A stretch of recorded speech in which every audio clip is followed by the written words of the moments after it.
की आम सभा के मुख्य अतिथि आदरणीय श्रद्धेय प्रेम नारायण द्विवेदी जी भाई साहब तथा भारत उत्थान न्यास की लखनऊ जैसा महानगर, हम सभी जानते हैं कि उत्तर प्रदेश की राजधानी में हम सब यहाँ बैठे हुए हैं, ऐसे लखनऊ महानगर की अध्यक्षा आदरणीय डॉक्टर आनंदेश्वरी अवस्थी दीदी तथा मंच पर विराजमान हमारी केंद्र की मंत्री आदरणीय डॉक्टर शशि अग्रवाल जी, हमारी केंद्र कार्यकारिणी की सम्मानित सदस्य आदरणीय अलका जी,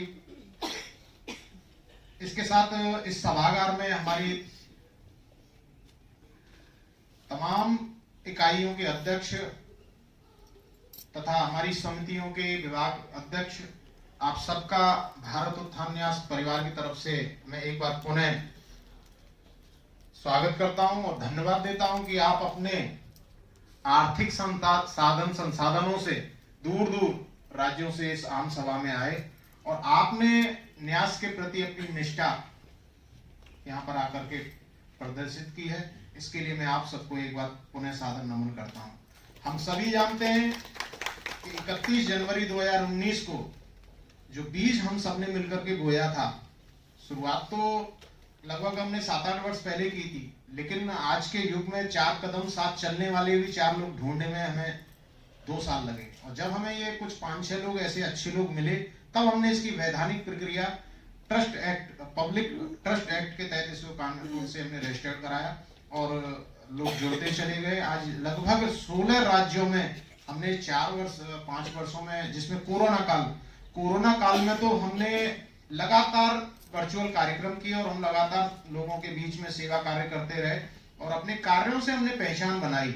और मैं आप सबको बता दूं, मैं क्योंकि पूर्व में भी मैंने कई अखिल भारतीय संगठनों में पूरे प्रांत और क्षेत्रीय स्तर पर कई संगठनों में काम किया, तो अनुभव तो मेरे पास था, लेकिन इस कार्य अपनी सरकारी नौकरी के साथ साथ और अपने काम के साथ साथ एक अनुभव था और उस अनुभव के आधार पर एक मन में एक पीड़ा थी समाज में, जो आज बहुत सारी जो अनेक विषमताएं हैं, कुरीतियां हैं, असमानता हैं, इनको कैसे दूर करें। जिन संगठनों में मैं काम कर रहा था उनकी अपनी व्यवस्थाएं थी, जो भी मजबूरियां थी, तो मन में एक था कि नहीं, एक ऐसा संगठन होना चाहिए जो सामाजिक समरसता के लिए काम करे, पर्यावरण के लिए काम करे, मानव जीवन मूल्यों की वृद्धि के लिए काम करे, एक मन में था। और ऐसे ही करके ईश्वर ने ऐसी कृपा हुई, आप जैसे अच्छे लोग मिलते चले गए और हम एक आज इस परिवार को इतना बड़ा करने में सफल हुए कि हमारे आम परिवार की इस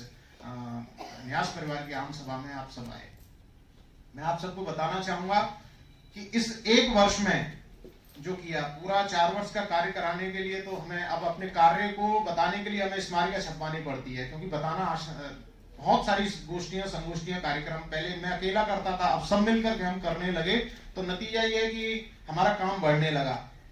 आप इस बात से समझिए कि आज रविवार है तो आज हम यहाँ लखनऊ में, पिछले रविवार को हम हावड़ा के जैसे प्रतिष्ठित संस्थान यहाँ पे, ऐसे ही वहां पर जो है एक जो है राम गोपाल मंच है हावड़ा में, उसके प्रतिष्ठित सभागार में हमने एक आयोजन किया जिसमें हावड़ा और कलकत्ता के और पूरे बंगाल इकाई का वो कार्यक्रम था। तो कई जो है प्रांतों से वहां लोग आए थे और बहुत अच्छा कार्यक्रम था पिछले रविवार को। लगातार काम हम लोगों का बढ़ रहा है।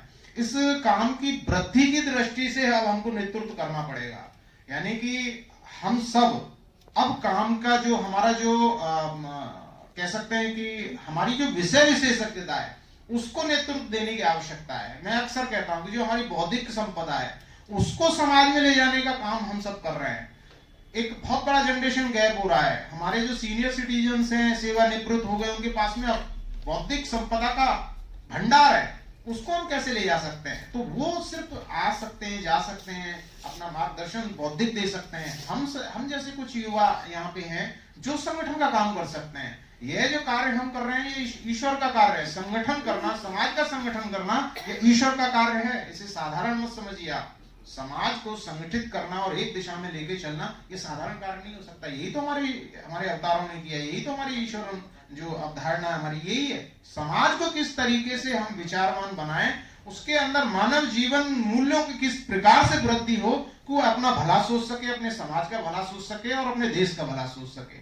एक अच्छे नागरिक निर्माण करना, यही तो हमारा कर्तव्य है। और हम किसको क्या दे सकते हैं? विवेकानंद जी ने भी यही कहा कि किसी को अगर देना है तो उसको प्रेरणा शक्ति इतनी भर दो उसके अंदर कि वो अपने आप अपना उत्थान कर लेगा।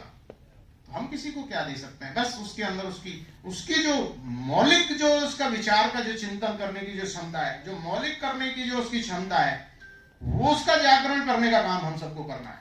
वो कैसे होगा? तो उसके लिए हमने विषय लिए हैं, पर्यावरण लिया है। पर्यावरण में हमने इतना सारा काम किया है, इतना सारा प्लांटेशन करने की, हमने जो पद्धति विकसित की है प्लांटेशन करने की, हमने उत्तर प्रदेश के सभी अधिकांश सरकारी स्कूलों में बाउंड्री हो चुकी है।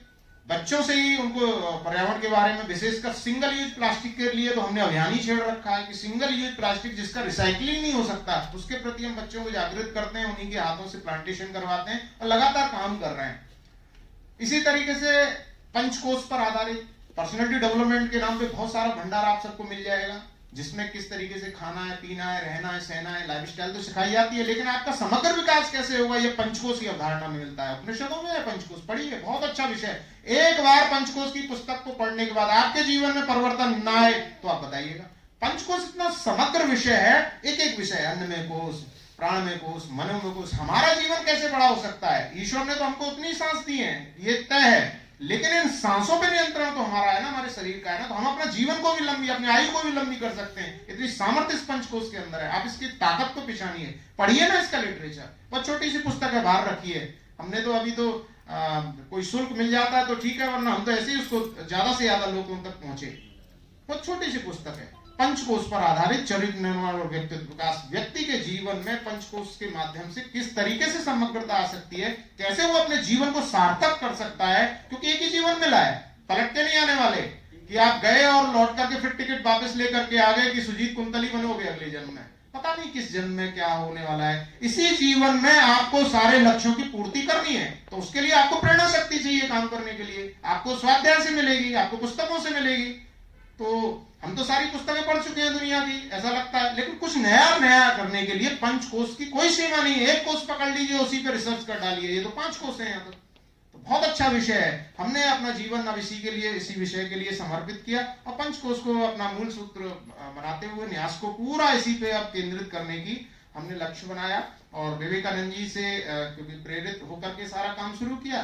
तो इस तरीके से पंचकोश को विषय लिया। इस तरीके के अनेक विषय, साहित्य में भारतीय अवधारणा को केंद्र बनाया, कला और संस्कृति। दीदी इतना कार्यक्रम लगभग 25-30 साल से कानपुर में, उनकी अपनी जो पहचान है वो शायद मैं समय सीमा है तो मैं और आना जाना था, बहुत सारी बोलियों से परिचित हुआ।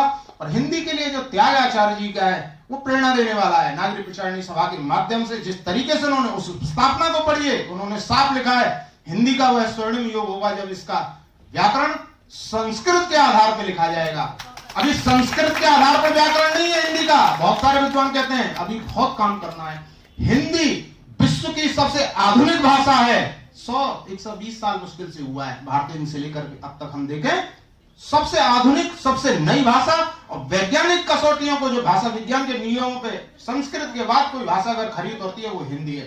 हिंदी को किसी की सहायता की आवश्यकता नहीं है, खुद इतनी समृद्ध है, पूरे विश्व में फैल रही है। बस हम अपनी निष्ठा से, हम हिंदी की रोजी रोटी खाने वाले, उसका गुणगान करने वाले, उसको अच्छे से, उसको क्रियान्वित रूप से कार्य करें, उसके सही तरीके से उसकी कार्य करें और अपने बच्चों को इस विरासत में, क्लिष्टता नहीं है, बहुत सहजता से हम अपनी मातृभाषा में, मातृभाषा के आधार पर दुनिया की किसी भी ज्ञान को हम ले सकते हैं। लेकिन हम मातृभाषा को छोड़ करके एक ऐसी भाषा के पीछे भागें जो हमारी मातृभाषा ही नहीं है, तो बैर किसी भाषा से नहीं है। हमको सभी भाषाएं प्रिय है, लेकिन अपनी मातृभाषा की बात ही कुछ और होती है। तो ऐसी हिंदी पर हम सब आपको सुनेंगे। आप सब आए, आप सबको मैं पूरे न्यास परिवार की तरफ से बहुत बहुत स्वागत करता हूं। इसी के साथ अपनी बड़ी विराम देता हूं। धन्यवाद।